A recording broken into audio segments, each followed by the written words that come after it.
Hi all welcome to classmate learning. അപ്പോൾ നമ്മൾ discuss ചെയ്തുകൊണ്ടിരിക്കുന്നത് 9ാം ക്ലാസ്സിലെ പുതിയ സിലബസ് അനുസരിച്ചുള്ള മാത്തമാറ്റിക്സിന്റെ ചാപ്റ്റേഴ്സ് ആണ്. നമ്മളിപ്പോൾ 6ാമത്തെ ചാപ്റ്ററിലാണ് നിൽക്കുന്നത്.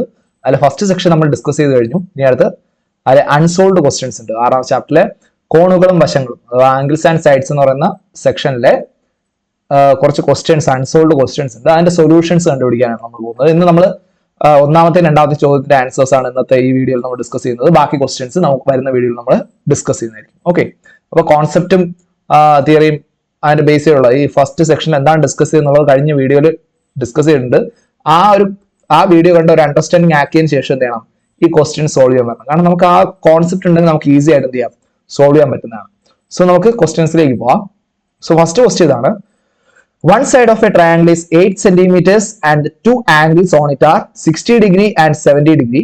Draw the triangle with the length of sides 1.5 times that of this triangle and with the same angles.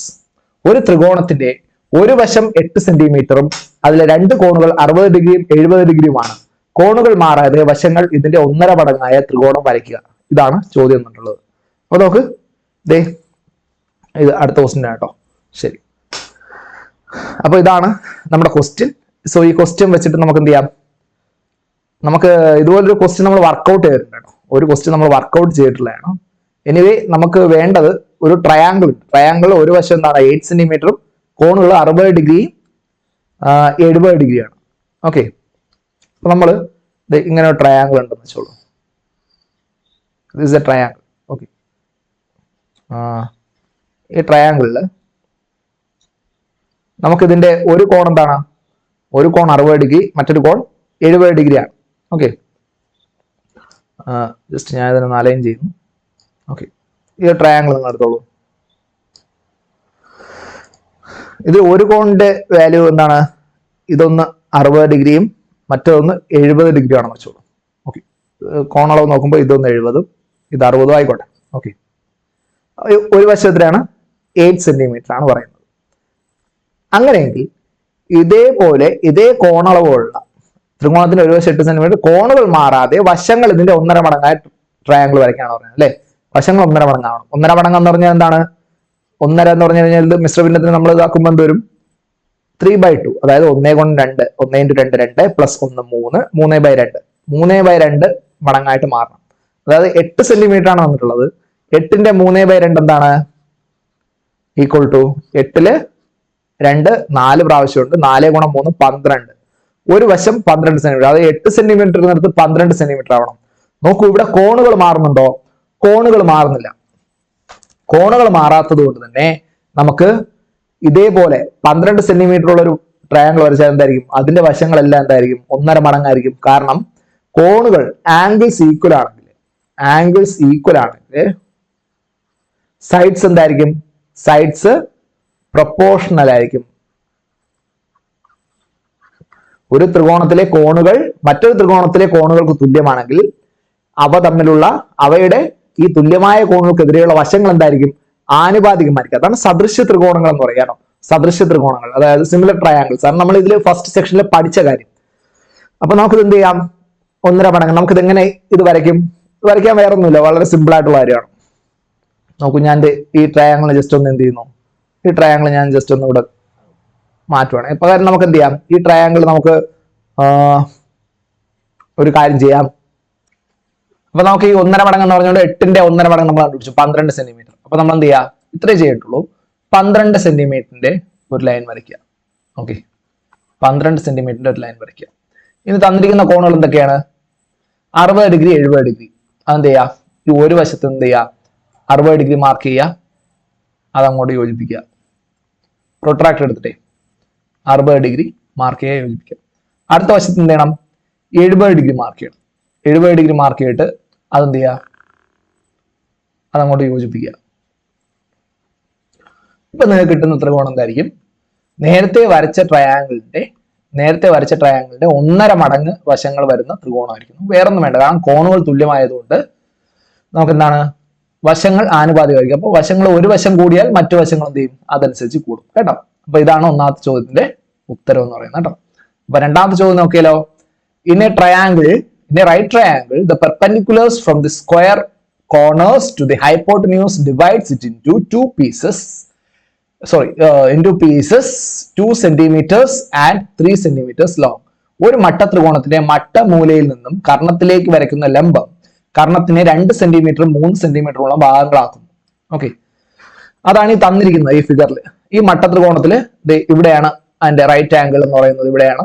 Okay, ഇവിടെ നിന്ന് എന്ത് ചെയ്യുന്നു, നമ്മളൊരു പെർപെൻഡിക്കുലർ ചെയ്യുന്നു. ആ പെർപെൻഡിക്കുലർ ഈ റൈറ്റ് ആംഗിൾ ഓപ്പോസിറ്റ് ആണ് ഹൈപ്പോട്ടനസ്. ഈ ഹൈപ്പോട്ടനസിനെ 2 സെന്റിമീറ്റർ എന്നും 3 സെന്റിമീറ്റർ എന്നും ഡിവൈഡ് ചെയ്യുന്നുണ്ട്. ഓക്കെ, സോ ഇനി നമുക്ക് ഇതിന്റെ സബ് ക്വസ്റ്റ്യൻസിന് കുറച്ച് സബ് ക്വസ്റ്റ്യൻസ് ഉണ്ട്. ആ സബ് ക്വസ്റ്റ്യൻസിലേക്ക് പോവാം. Sub questions. So first question, prove that the two small right triangles formed by this perpendicular have same angles. ലംബം മുറിച്ചുണ്ടാകുന്ന രണ്ട് ചെറിയ മട്ടത്രികോണങ്ങൾക്കും ഒരേ കോണുകളാണെന്ന് തെളിയിക്കുക. ഓക്കെ, അപ്പോൾ ഒരേ കോണുകളാണെന്ന് നമുക്കിവിടെ തെളിയിക്കണം. അപ്പൊ നമുക്ക് തെളിയിക്കാനായിട്ട് ആദ്യം എന്ത് ചെയ്യണം, അതായത് ഈ ലംബം മുറിച്ച് കിടന്നില്ലേ, ഈ ഗ്രീൻ ലൈൻ, ഈ പച്ച കളർ വര വരുന്നില്ലേ, അത് ഇത് രണ്ട് ട്രയാങ്കിൾസ് ആയിട്ട് ഡിവൈഡ് ചെയ്യുമെന്ന് പറഞ്ഞു. ആ രണ്ട് ത്രികോണങ്ങളുടെയും കോണളവുകൾ തുല്യമാണെന്ന് തെളിയിക്കണം. അല്ലെ, ആംഗിൾസ് സെയിം ആണ്. നോക്കാം. നമുക്ക് ആദ്യം എന്ത് ചെയ്യാം, ഇതിന് പേര് കൊടുക്കാം. ഇതിന് എ ബി സി ഡി എന്ന് ഞാൻ പേര് കൊടുത്തു. എ ബി സി ഡി എന്ന് പേര് കൊടുത്തു കേട്ടോ. എ ബി സി ഡി എന്ന് പേര് കൊടുത്തിട്ട് നമുക്ക് ഇവിടെ നോക്കുമ്പോൾ ഇവിടെ ഓൾറെഡി നിന്നുണ്ട്. ഇവിടെ എന്താണ്, ഇവിടെ 90 ഡിഗ്രി ആണ് അല്ലെ, ഇവിടെ 90 ഡിഗ്രി ആണെന്നുണ്ട്. അപ്പൊ നമുക്ക് ആദ്യം ഓരോ ട്രയാങ്കിൾസ് ആയിട്ട് എടുക്കാം. ആദ്യം ട്രയാങ്കിൾ നമുക്ക് എന്തെടുക്കാം, എ ഡി സി എടുക്കാം. Triangle A D C. Consider triangle. ത്രികോണം എ ഡി സി പരിഗണിക്കുക. Okay, consider triangle A D C. ത്രികോണം എ ഡി സി പരിഗണിക്കുക. എ ഡി സി ഏതാണ്, ഈ ട്രയാങ്കിൾ ആണല്ലേ, ഈ കാണുന്ന ഈ ട്രയാങ്കിൾ ആണ് എ ഡി സി. ഈ എ ഡി സിയില് നമുക്ക് എന്ത് വേണം, ഓരോ കോണുകൾ നോക്കിയാലോ നമുക്ക്. എ ഡി സിയില് ഈ കോൺ എന്താണ്, ഇത് 90 ഡിഗ്രി ആയിരിക്കില്ലേ, ഇത് 90 ഡിഗ്രി ആയിരിക്കും. അത് നമുക്ക് വേറെ ഡൗട്ട് ഒന്നുമില്ല. Angle A D C equal to 90 degree. അത് ഡൗട്ട് ഒന്നുമില്ല. കാരണം ഇത് 90 ഡിഗ്രിയുടെ ലംബം വരുമ്പോൾ പെർപെൻഡിക്കുലർ വരുമ്പോൾ 90 ഡിഗ്രി ഉറപ്പായി വരും. ഇനി നോക്കൂ, ഈ ആംഗിൾ നമ്മൾ എന്തെടുക്കുന്നു, ഈ ആംഗിളിനെ എക്സ് എന്ന് എടുക്കുന്നു. Okay, let angle A C D. Okay, ഏത് A C D. A C D എന്തെടുക്കുന്നു, എക്സ് എന്ന് എടുക്കൂ. Angle A C D equal to X. Okay, X എന്ന് എടുക്കാം, എടുക്കാതെയും ചെയ്യാം കേട്ടോ, എടുക്കാതെയും ചെയ്യാം. എനിവേ എക്സ് എന്ന് എടുക്കുന്നു. അങ്ങനെയെങ്കിൽ എന്തായിരിക്കും ഈ കോണ്, ആംഗിൾ എ എന്തായിരിക്കും, ആംഗിൾ എ ഈക്വൽ ടു മൊത്തം കോണളവ് എത്രയാ, ഒരു ട്രയാങ്കിളിലെ മൊത്തം കോണളവ് 180 ഡിഗ്രി ആണല്ലേ, മൊത്തം 180 ഡിഗ്രിയാണ്. അതിൽ ഓൾറെഡി 90 ഡിഗ്രി ഇവിടെ പോയി. മൊത്തം 180 90 ഡിഗ്രി ഇവിടെ പോയി. അങ്ങനെയെങ്കിൽ ബാക്കി രണ്ട് കോണും കൂടെ എത്ര വരുള്ളൂ, 90 ഡിഗ്രി. അതായത് ഈ എക്സ് എന്ന് പറയുന്ന കോണും ഈ കോണും കൂടെ എത്ര വരുള്ളൂ, 90 ഡിഗ്രി വരുള്ളൂ. അപ്പൊ അങ്ങനെയെങ്കിൽ 180 90 പോയി, ബാക്കി എത്രയുള്ളൂ, 90. നമുക്ക് 90ന്റെ കേസ് എടുത്താൽ മതി, കാരണം മറ്റേ 90 ഡിഗ്രി ആണെന്ന് കറക്റ്റ് ആയിട്ട് അറിയാം. ഓക്കെ, അങ്ങനെയെങ്കിൽ നമുക്ക് എന്ത് ചെയ്യാം, angle A equal to 90 minus what, this angle X, 90 minus X. Okay, angle A എന്ന് പറയുന്നത് 90 മൈനസ് എക്സ് ആണ്. ഓക്കെ, ശരി. ഇനി അടുത്ത് ട്രയാങ്കിൾ ബി ഡി സി എടുത്താലോ. ഇനി consider triangle B D C. B D C എടുത്തു കഴിഞ്ഞാൽ ഇവിടെ നോക്കൂ, ഈ ആംഗിൾ എങ്ങനെയാ വരുന്നത്, ഈ ആംഗിൾ 90 ഡിഗ്രി അല്ലേ, ദേ ഇവിടുത്തെ angle, this angle is 90 degree. അതായത് angle B D C equal to 90 degree. Okay, അപ്പൊ ഇവിടെ എ ഡി സി 90 ഡിഗ്രി ആയിരുന്നു, ഇവിടെ ബി ഡി സി 90 ഡിഗ്രി ആണ്. സോ ഇതെന്താണ്, equal to angle A D C. Okay, ഇനി അടുത്ത് ഈ ആംഗിൾ നോക്കൂ, ഈ ആംഗിൾ എത്രയായിരിക്കും, ദിസ് വൺ. ഇത് മൊത്തത്തിൽ 90 ഡിഗ്രി ആയിരുന്നു അല്ലെ, അത് നമുക്ക് ബി സി ഡി എന്ന് പറയാം. ആംഗിൾ ബി സി ഡി മൊത്തത്തിൽ എത്രയായിരുന്നു, 90 ഡിഗ്രി ആയിരുന്നു. ഇവിടെ മൊത്തത്തിൽ 90 ഡിഗ്രി ആയിരുന്നു. അതിൽ എക്സ് ഇവിടെ പോയി, അപ്പൊ നമുക്ക് ഇവിടെ എത്ര വരുള്ളൂ, 90 മൈനസ് എക്സ്. സോ ഇതെന്തായിരിക്കും, 90 minus X degree. 90 minus X degree. അത് എന്തിന് ഈക്വൽ ആണ്, ആംഗിൾ എക്ക് ഈക്വൽ അല്ലേ. Angle A in triangle A D സിയിലെ ആംഗിൾ എക്ക് ഈക്വൽ അല്ലേ. അടുത്ത് what is angle B. Angle B അപ്പൊ എന്തായിരിക്കും, മൊത്തം 180 90 ഇവിടെ പോയി, ബാക്കി രണ്ട് ആംഗിളും കൂടെ എന്താണ്, 90 അല്ലെ. മൊത്തം 180, 90 ഇവിടെ പോയി, ബാക്കി രണ്ട് ആംഗിൾസ് കൂടെ 90 വരിക. അതിലൊരു 90 മൈനസ് എക്സ്, 90 മൈനസ് എക്സ് ഉണ്ട്. അപ്പൊ 90 minus X degree. So 90 minus 90 plus X degree, അതായത് എത്ര ഡിഗ്രി കിട്ടി? എക്സ് ഡിഗ്രി എന്ന് കിട്ടി. അത് എന്തിന് ഈക്വൽ ആണ്? ആംഗിൾ എ ഡി സിക്ക് ഈക്വൽ ആണ്. കണ്ടോ? അപ്പൊ 3 ട്രയാംഗിൾസ് ഈക്വൽ ആയില്ലേ? അപ്പോ angles on both triangles R equal. അപ്പൊ എന്ത് കളിക്കാം? hence proved that the two small right triangles formed by this perpendicular have same angles. രണ്ട് മട്ടത്രികോണം, ലംബം മുറിച്ചുണ്ടാകുന്ന രണ്ട് മട്ടത്രികോണങ്ങൾക്കും ഒരേ കോണുകളാണെന്ന് തെളിയിച്ചു. hence proved. ഓക്കെ, നമ്മളിത് തെളിയിച്ചു കഴിഞ്ഞു. ഇത്രയേ ഉള്ളൂ, വളരെ സിമ്പിളാണ്, നോക്കിയാൽ മതി കേട്ടോ. അപ്പൊ ഇത് മനസ്സിലായല്ലോ എല്ലാവർക്കും? നമ്മൾ സെക്കൻഡ് സെക്ഷനിലേക്ക് പോവാണ്, സെക്കൻഡ് ക്വസ്റ്റ്യൻ പാർട്ടിലേക്ക് പോവാണ്. Taking the height of the perpendicular as h, prove that h/2 equal to 3/h. നോക്കിക്കോളൂ, നമ്മളിവിടെ കോണുകളെല്ലാം തുല്യമാണെന്ന് പറഞ്ഞല്ലേ. അപ്പൊ ഇതിന്റെ കണ്ടിന്യൂഷൻ ആണ് സെക്കൻഡ് പാർട്ട് വരിക. ഇവിടെ ആംഗിൾസ് എല്ലാം ഈക്വൽ ആയതുകൊണ്ട് ഈ ട്രയാംഗിൾസ് നമുക്ക് എന്ത് പറയാം? സിമിലർ ട്രയാംഗിൾസ് എന്ന് പറയാം. Triangles are similar. ഓക്കെ, അപ്പൊ നമുക്കിവിടെ എന്ത് ചെയ്യാം? ഇതേ സാധനം തന്നെ അതേ പേര് കൊടുത്ത് നമുക്കിവിടെ എടുക്കാം. അതേ പേര് A B C D. Okay, A B C D എന്ന് പേര് എടുക്കുന്നു. അപ്പൊ നമുക്ക് എന്ത് പറയാൻ പറ്റും? Triangle A C D is similar to triangle B C D. Or ത്രികോണം എ സി ഡിയും ത്രികോണം ബി സി ഡിയും സദൃശമാണ്. ഓക്കെ, സദൃശ ത്രികോണങ്ങളാണ് എന്ന് വേണമെങ്കിലും പറയാം. അങ്ങനെയെങ്കിൽ എന്തായിരിക്കും? അതായത് എന്താണ്? ആംഗിൾസ് ഈക്വൽ ആണ് അല്ലെ? അതിലെ കോണുകൾ എന്താണ്? തുല്യമാണ്. അതുകൊണ്ട് വശങ്ങൾ എന്തായിരിക്കും? Sides proportional. വശങ്ങൾ എന്തായിരിക്കും? ആനുപാതികമായിരിക്കും. വശങ്ങൾ ആനുപാതികമായിരിക്കും. അപ്പൊ അങ്ങനെയെങ്കിൽ നമുക്ക് എന്ത് ചെയ്യാം? വശങ്ങൾ ആനുപാതികമാണെങ്കിൽ തുല്യമായ കോണുകൾക്കെതിരെയുള്ള വശങ്ങളല്ലേ ആനുപാതികമായിരിക്കുള്ളൂ. തുല്യമായ കോണുകൾ ഏതൊക്കെയായിരുന്നു? ഇവിടെ നമ്മൾ എക്സ് ആണ് എടുത്തത്. ഇതെന്തായിരുന്നു? 90 മൈനസ് എക്സ് ആയിരുന്നു. അപ്പൊ ഇവിടെ എന്തായി? 90 മൈനസ് എക്സ്. ഇവിടെ എന്താണ്? ഇത് എക്സ്. അപ്പൊ ഈക്വൽ ആംഗിൾസിന് ഓപ്പോസിറ്റ് ഉള്ള സൈഡ്സ് എന്തായിരിക്കും? ഈക്വൽ ആയിരിക്കും. അങ്ങനെയെങ്കിൽ ഇതിന് എച്ച് എന്ന് എടുക്കാനാണ് പറയുന്നത്. ഈ ലംബത്തിന്റെ ഉയരം എച്ച്. ഓക്കെ, പെർപെൻഡിക്കുലർ എച്ച് ആയാൽ ഈ എച്ച്, ചെറിയ ട്രയാംഗിളില് എച്ചിന് ഓപ്പോസിറ്റ് ഉള്ള ആംഗിൾ ഏതാ? അപ്പൊ നമ്മൾ ചെറുതിൽ നിന്ന് വലുതിലേക്ക് എഴുതുവാണേ. അപ്പൊ നമുക്ക് നോക്കാം. ഇത് സി ഡി, നമുക്ക് റേഷ്യോ അല്ലെങ്കിൽ ഇതിന്റെ റേഷ്യോ നമ്മൾ എഴുതാം. ഈക്വൽ ആയിട്ടുള്ള ആംഗിൾസ്. 90 degree opposite. ഇവിടെ 90 ഇല്ലേ? 90ക്ക് ഓപ്പോസിറ്റ് ഏതാ? A C. A C divide by, ഇനി ഈ വലുതിൽ 90ക്ക് ഓപ്പോസിറ്റ് ഏതാ? വലുതിൽ 90ക്ക് ഓപ്പോസിറ്റ് എ സി ബൈ ഇവിടെ ബി സി ഈക്വൽ ടു. അടുത്തിന് എക്സ് എടുക്കാം. എക്സിന് ഓപ്പോസിറ്റ് ഏതാ? ചെറുതില് എ ഡി. നമ്മൾ മുകളിലല്ല, ന്യൂമറേറ്ററിലെല്ലാം ചെറുതിന്റെ ആണേ. അതായത് ട്രയാംഗിൾ എ സി ഡിയുടെ ആണേ. അപ്പൊ എക്സിന് ഓപ്പോസിറ്റ് ഏതാ? എ ഡി അവരെ ചെറുതില് ഡിവൈഡ് ബൈ, ഇനി എക്സിന് ഓപ്പോസിറ്റ് വലുതിൽ ഏതാ? വലിയ ഈ ബി സി ഡിയിൽ ഏതാ? സി ഡി എന്ന് പറയുന്നത് അല്ലെ? സി ഡി ഈക്വൽ ടു, ഇനി 90 മൈനസ് എക്സ്. 90 മൈനസ് എക്സിന് ഓപ്പോസിറ്റ് എ സി ഡിയിൽ ഏതാ? സി ഡി ഡിവൈഡഡ് ബൈ, അടുത്ത് 90 മൈനസ് എക്സിന് ഓപ്പോസിറ്റ് വലുതിൽ ഏതാ വരുന്നത്? B D. നമ്മൾ എഴുതിയ റിലേഷൻഷിപ്പ് നിങ്ങൾ നോക്കിക്കോളെ. B D. ഓക്കെ, എന്താണ്? മുകളിലെല്ലാം ചെറുതിന്റെ വശങ്ങളും ചെറിയ ത്രികോണത്തിന്റെ വശങ്ങളും താഴെ എല്ലാം വലിയ ത്രികോണത്തിന്റെ വശങ്ങളാണ്. അല്ലെങ്കിൽ മുകളിലെല്ലാം ട്രയാംഗിൾ എ സി ഡിയുടെയും താഴെ എല്ലാം ട്രയാംഗിൾ ബി സി ഡിയുടെയും സൈഡ്സ് ആണ് വന്നത്. ഓക്കെ, അപ്പോ നമുക്ക് എന്ത് ചെയ്യാം? ഇനി തന്നിരിക്കുന്നത് നോക്കാം. ഇവിടെ എന്താണ്? സി ഡിയുടെ വാല്യൂ എച്ച്. ഓക്കെ, സി ഡിയുടെ വാല്യൂ എച്ച്. അപ്പൊ ഹൈറ്റ് എച്ച് എന്ന് എടുത്തു. അപ്പൊ സി ഡിക്ക് എന്ത് ചെയ്യാം? സി ഡി വരുന്ന രണ്ടിലും എച്ച് സബ്സ്റ്റിറ്റ്യൂട്ട് ചെയ്യാം. അപ്പൊ A D by C D. Okay, A D by C D. A ഡിയുടെ വാല്യൂ ഇവിടെ തന്നിട്ടുണ്ട് അല്ലെ? എ ഡിയുടെ വാല്യൂ തന്നിട്ടുണ്ട്. അപ്പൊ നമുക്ക് ഇത് എടുത്തു കഴിഞ്ഞാൽ നമ്മൾ ഇത് മാത്രം എടുക്കുന്നേ, ഇത് മാത്രം എടുക്കുവാണേ. അപ്പൊ എ ഡിയുടെ വാല്യൂ എത്രയാണ്? 2 ഡിവൈഡഡ് ബൈ സി ഡിയുടെ value H. Given C D equal to H. C D H ആണെങ്കിൽ നമുക്ക് ഇങ്ങനെ എഴുതാം. ഇത് ഇവിടെ എഴുതാം.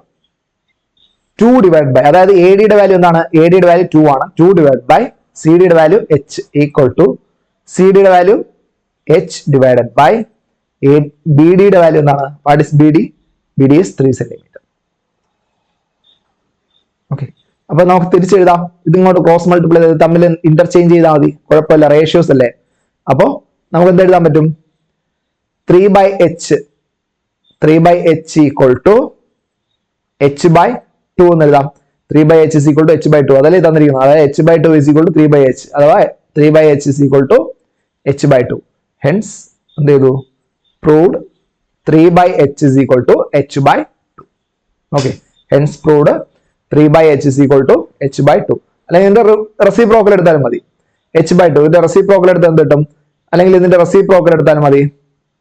റെസിപ്രോക്കൽ ഈക്വൽ ടു സൈൻ ആയതിന്റെ ഇടതുവശം ചെയ്യുന്നതിന് വലതുവശം ചെയ്യണം. അതായത് h/2 ഈക്വൽ ടു എന്ത് വരും? 3/h എന്ന് വരും. h/2 equal to 3/h. What out is നിങ്ങൾക്ക് ഇഷ്ടമുള്ളത് ചെയ്യാം. ഒന്നുകിൽ റെസിപ്രോക്കൽ എടുക്കാം, അല്ലെങ്കിൽ എന്ത് ചെയ്യാം?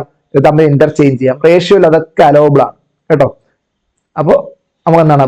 Hence proved h/2 equal to 3/h. Okay, അപ്പൊ നമുക്ക് എന്ത് ചെയ്യാം? ഇതിന്റെ അടുത്ത പാർട്ടിലേക്ക് പോവാം. അടുത്ത സബ് ക്വസ്റ്റ്യൻ ഏതാ? അപ്പോൾ രണ്ടാമത്തെ സബ് പാർട്ട് നിങ്ങൾ മനസ്സിലായെന്ന് വിശ്വസിക്കുന്നു. അപ്പോൾ അടുത്ത നോക്കുമ്പോൾ calculate the length of the perpendicular sides of original large triangle. ശരിക്കുമുള്ള വലിയ ത്രികോണത്തിന്റെ വശങ്ങളുടെ നീളം കണ്ടുപിടിക്കാനാണ് പറയുന്നത്. വലുതിന്റെ വശങ്ങളുടെ നീളം കണ്ടുപിടിക്കുക എന്നുള്ളതാണ് ചോദ്യം. നമുക്ക് വലുതിന്റെ വശങ്ങളുടെ നീളം കണ്ടുപിടിക്കാം. അപ്പൊ കണ്ടുപിടിക്കാനായിട്ട് എന്ത് വേണം? നമുക്കിത് ഇപ്പൊ തൊട്ട് മുമ്പ് നമ്മൾ കണ്ടുപിടിച്ച സാധനം നമുക്ക് ആവശ്യമാണ്. അതായത് നമ്മൾ ഇവിടെ തൊട്ട് മുമ്പ് കണ്ടുപിടിച്ച എന്തുവാ? 2/h is equal to h/3 അല്ലേ? നമുക്കറിയാം, we know that 2/h is equal to h/3. നമ്മുടെ കയ്യിലുണ്ട് എന്തുണ്ട്? 2/h is equal to h/3. അപ്പൊ ഇത് നമുക്ക്, അതായത് ഇത് h ആണെങ്കിൽ അത് a b c d അതേ കണക്ക് തന്നെ ഫോളോ അപ്പ് ആണ് കേട്ടോ. അതേ കണക്ക് തന്നെ നമ്മൾ കണ്ടിന്യൂ ചെയ്യണം. അതുകൊണ്ട് നമുക്ക് ഇത് യൂസ് ചെയ്യാം. പ്രീവിയസ് റിസൾട്ട് നമുക്ക് യൂസ് ചെയ്യാം. 2/h is equal to h/3 നമുക്ക് എങ്ങനെ എഴുതാൻ പറ്റും? ഇത് ക്രോസ് മൾട്ടിപ്ലൈ ചെയ്ത് നമുക്ക് എഴുതാൻ പറ്റും. അതായത് h square, h into h square equal to 2 into 3 6. 2 into 3 അതായത് h സ്ക്വയർ ഈക്വൽ ടു 6 എന്ന് നമുക്ക് എഴുതാം കേട്ടോ. h square equal to 6. അതവിടെ നിന്നോട്ടെ. നമുക്ക് ഇവിടെ വേണ്ട എന്തുവാ? AC. ഇവിടെ ഉണ്ട്, ഇതുണ്ട് എ ബിയുടെ. വലിയ ത്രികോണത്തിന്റെ വശങ്ങൾ ഏതൊക്കെയാ? വലിയ ത്രികോണത്തിന്റെ വശങ്ങൾ എ ബി ഉണ്ട്, അടുത്ത് എ ബി, അടുത്ത് ബി സി, അടുത്ത് എ സി. ഇത് മൂന്നുമാണ് വലിയ ത്രികോണത്തിന്റെ വശങ്ങൾ. അതായത് ഈ എ ബി, ഈ ബി സി, എ സി. ഇത് നോക്കിയാല് എ ബി നമുക്കറിയാം, എ ബി എത്ര? 5 സെന്റിമീറ്റർ. എ ബി 5 സെന്റിമീറ്റർ ആണ്. 2 സെന്റിമീറ്റർ പ്ലസ് 3 സെന്റിമീറ്റർ 5 സെന്റിമീറ്റർ ആണ്. ഇനി ബി സിയും എ സിയും എങ്ങനെ കണ്ടുപിടിക്കും? ബി സിയും എ സിയും കണ്ടുപിടിക്കണമെങ്കിൽ ഇത് 2 റൈറ്റ് ട്രയാങ്കിൾസ് ആയിട്ട് എടുക്കണം. അപ്പോൾ നമുക്ക് ആദ്യം എന്ത് ചെയ്യാം? ഒന്നാമത്തത് ഫസ്റ്റ് റൈറ്റ് ട്രയാങ്കിൾ എടുക്കാം. First one, consider triangle A C D. Okay, triangle A C D consider ചെയ്ത് കഴിഞ്ഞാൽ അതായത് എ സി ആണ് ഹൈപ്പോട്ടിന്യൂസ് അല്ലെ? എ സി ഹൈപ്പോട്ടിന്യൂസ് ആണ്. അതായത് ബൈ പൈതഗോറസ് തിയറം യൂസ് ചെയ്ത് നമുക്ക് എന്ത് ചെയ്യാം? തിയറം നമുക്ക് പറയാൻ പറ്റും എ സി സ്ക്വയർ എന്ന് പറയുന്നത്, അതായത് പൈതഗോറസ് തിയറം എന്താ പറയുന്നത്? Hypotenuse square is equal to base square plus altitude square. അല്ലെങ്കിൽ കുറച്ചുകൂടി ക്ലിയർ ആയിട്ട് പറഞ്ഞു കഴിഞ്ഞാൽ sum of squares of perpendicular sides equal to hypotenuse square. എന്താണ്? ലംബവശങ്ങളുടെ വർഗങ്ങളുടെ തുക എന്ന് പറയുന്നത് അതിന്റെ കർണത്തിന്റെ വർഗമായിരിക്കും, വർഗത്തിന് തുല്യമായിരിക്കും. അതായത് A C square equal to A D square plus C D square. Okay, അപ്പോ എ ഡി സ്ക്വയർ എന്താ? എ ഡി എന്ന് പറഞ്ഞാൽ നമുക്കറിയാം എന്താണ്? 2 square plus C D square എന്താ? സി ഡി എച്ച് ആണ്, എച്ച് സ്ക്വയർ. അപ്പൊ നമുക്ക് എന്ത് കിട്ടും? A C square equal to 2 square 4 ആണ്. എച്ച് സ്ക്വയറിന്റെ വാല്യൂ ഇവിടെ ഉണ്ട്. എച്ച് സ്ക്വയറിന്റെ വാല്യൂ 6 ആണ്. 4 + 6. സോ എ സി സ്ക്വയർ എന്ത് കിട്ടും? A C square equal to 10 ആണ് കിട്ടുക. സോ അതിന് എ സി എങ്ങനെ കിട്ടും? √10. A C equal to √10 centimetre. Okay, A സിയുടെ വാല്യൂ √10 സെന്റിമീറ്റർ ആണ്. ഓക്കെ, ഇനി അടുത്ത് triangle B C D consider ചെയ്താൽ triangle B C D triangle BCD അതൊരു മട്ടത്രികോണം അല്ലേ? അതായത് ഹൈപ്പോട്ടന്യൂസ് BC ആണ്, ബാക്കി പെർപെൻഡിക്കുലർ സൈഡ്സ് CD യും BD യും ആണ്. അപ്പൊ നമുക്ക് എങ്ങനെ എഴുതാം? BC square hypotenuse square is equal to base square plus altitude square, അതായത് BD square plus CD square. നമുക്ക് എങ്ങനെ ഇട്ടത്? BC സ്ക്വയർ എന്ന് പറയുന്നത്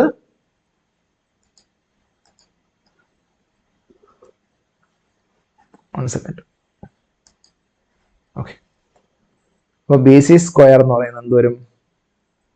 BC square equal to BD square എന്ന് പറഞ്ഞാൽ 3 square plus CD square means H square. CD യുടെ value H അല്ലേ? അപ്പൊ 9 പ്ലസ് H സ്ക്വയർ എത്രയാണ്? 6 അല്ലെ? അത് ഇവിടെ തന്നിട്ടുണ്ട് H സ്ക്വയർ 6 എന്നുള്ളത്. അപ്പൊ എന്ത് വരും? 15 വരും. BC square equal to 15. So what is BC? BC യുടെ വാല്യൂ √15 സെന്റിമീറ്റർ എന്ന് വരും. ഓക്കെ, BC യുടെ വാല്യൂ √15 സെന്റിമീറ്റർ എന്ന് വരും. അപ്പൊ നമുക്ക് ഈ വശങ്ങളുടെ നീളം എന്ത് കിട്ടി? BC യുടെ വാല്യൂ √15 സെന്റിമീറ്റർ, AC യുടെ വാല്യൂ √10 സെന്റിമീറ്റർ. അപ്പൊ വശങ്ങളെല്ലാം AB equal to 5 centimetre, AB equal to 5 centimetre, BC equal to √15 centimetre, AC equal to √10 centimetre. Okay, അപ്പൊ നമുക്ക് എല്ലാ വാല്യൂസും കിട്ടുന്നുണ്ട്. സോ ദിസ് ഈസ് √15, ഇത് √10 വരും, AC √10 സെന്റിമീറ്റർ. ഓക്കെ, ഇപ്പൊ മൂന്നാമത്തെ ക്വസ്റ്റ്യൻ ക്ലിയർ ആണേ? അങ്ങനെയെങ്കിൽ നമുക്ക് നാലാമത്തെ ക്വസ്റ്റ്യനിലേക്ക് പോവാം. എന്താണ് നാലാമത്തെ question? Prove that if the length of the perpendicular from the square corner of right triangle to hypotenuse is h and it divides the hypotenuse into two pieces of length A and B, then h square equal to AB. h square equal to AB എന്ന് പറയുന്നത് മട്ടത്രികോണത്തിന്റെ മട്ടമൂലയിൽ നിന്നും കർണത്തിലേക്ക് വരയ്ക്കുന്ന ലംബത്തിന്റെ നീളം h എന്നും അത് കർണത്തെ മുറിക്കുന്ന ഭാഗങ്ങളുടെ നീളം Aയും Bയും എന്നെടുത്താൽ h square equal to AB എന്ന് തെളിയിക്കാം. വേറെ ഒന്നുമല്ല, അത് ഇതേ ഫിഗർ തന്നെ കേട്ടോ, ഈ ചിത്രം തന്നെയാണ്. അതാണ് നമുക്ക് ഇവിടെ ആദ്യം തന്നിരിക്കുന്നത്. അതായത് ഇത് H, ഓക്കെ ശരി, ഇത് H ആണെങ്കിൽ ഈ മട്ടത്രികോണത്തില് ഈ വരുന്ന AB ആയിരിക്കില്ലേ ഇതിന്റെ ഹൈപ്പോട്ടന്യൂസ്? വലിയ മട്ടത്രികോണത്തിനാണ്, വലിയ റൈറ്റ് ട്രയാങ്കിൾ ഹൈപ്പോട്ടന്യൂസ് AB ആണ്. അവിടെ നമ്മൾ H പെർപെൻഡിക്കുലർ വയ്ക്കുമ്പോൾ H പെർപെൻഡിക്കുലർ എന്ത് ചെയ്യും?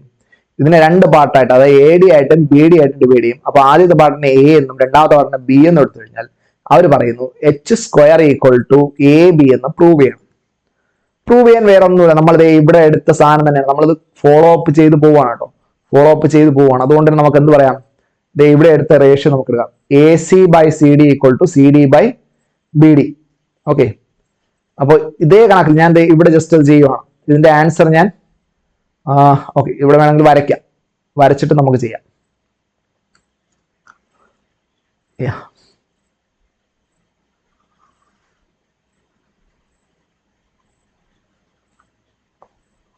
ഓക്കെ, ഇതൊരു മട്ടത്രികോണാണെന്ന് വിചാരിച്ചോളൂ കേട്ടോ, ഒരു മട്ടത്രികോണം.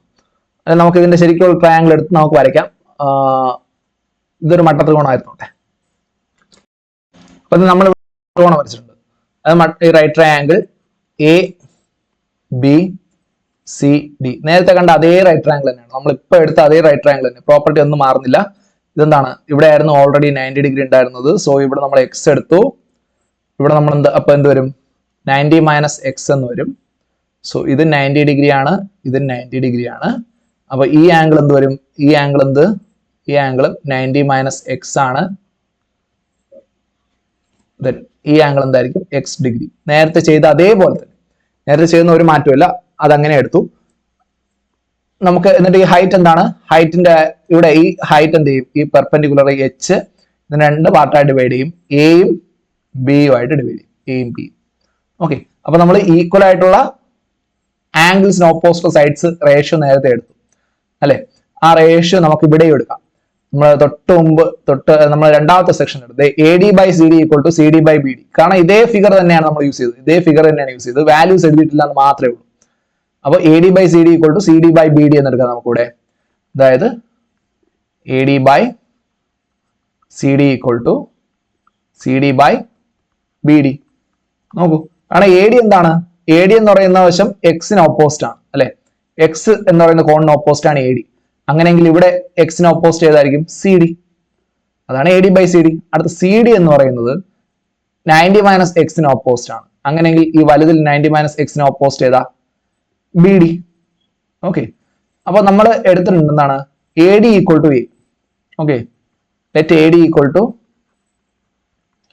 എ ഡി എന്ന് പറയുന്നത് എയും ബി ഡി എന്ന് പറയുന്നത് ബിയും അടുത്ത് സി ഡി ഈക്വൽ ടു എച്ചും ആണെങ്കിൽ നമുക്ക് എന്ത് എഴുതാം? ഇത് ക്രോസ് മൾട്ടിപ്ലൈ ചെയ്തൂടെ?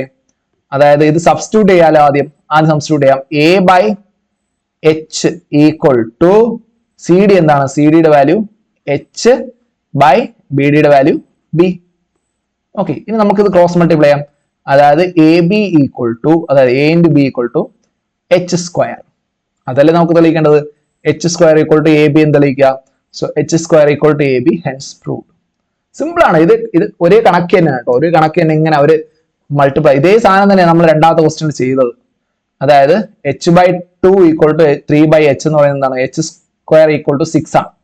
അത് മൂന്നാമത്തെ കണക്ക് നമ്മൾ ചെയ്തുകൊണ്ടോ H square equal to 6 use ചെയ്തു മൂന്നാമത്തെ കണക്കിൽ. അത് തന്നെ 2ന്റെയും 3യുടെയും പ്ലേസിൽ എയും ബിയും സബ്സ്റ്റിറ്റ്യൂട്ട് ചെയ്തു. അത് H square equal to A B. അതാണ് ഇപ്പോൾ നാലാമത്തെ കണക്ക് ചെയ്തത്. ഇത്രയേ ഉള്ളൂ, വളരെ സിമ്പിൾ ആണ്. ഇത്രയേ ഉള്ളൂ നമുക്ക് ചെയ്യാനുള്ളത് സെക്കൻഡ് ക്വസ്റ്റ്യനിൽ.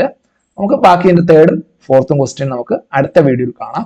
നിങ്ങൾ വീഡിയോ ഇഷ്ടമായാൽ ലൈക്ക് ചെയ്യുക, നിങ്ങളുടെ ഫ്രണ്ട്സിനൊക്കെ ഷെയർ ചെയ്യാൻ മറക്കരുത്. ഡൗട്ട് ഉണ്ടെങ്കിൽ കമന്റ് ചെയ്യണം കേട്ടോ. അപ്പോൾ എല്ലാവർക്കും യൂസ്ഫുൾ ആവട്ടെ. മാക്സിമം ഷെയർ ചെയ്യുക. സബ്സ്ക്രൈബ് ചെയ്ത് കാണുന്ന ഒരുപാട് പേരുണ്ട്. ഒരു ക്ലിക്ക്, ഒരു സബ്സ്ക്രൈബ്. ഓക്കെ, അത് മാത്രമേ വേണ്ടൂ. അപ്പോൾ നമുക്ക് ബാക്കി ക്വസ്റ്റ്യൻസ് അടുത്ത വീഡിയോയിൽ ഡിസ്കസ് ചെയ്യാം. താങ്ക്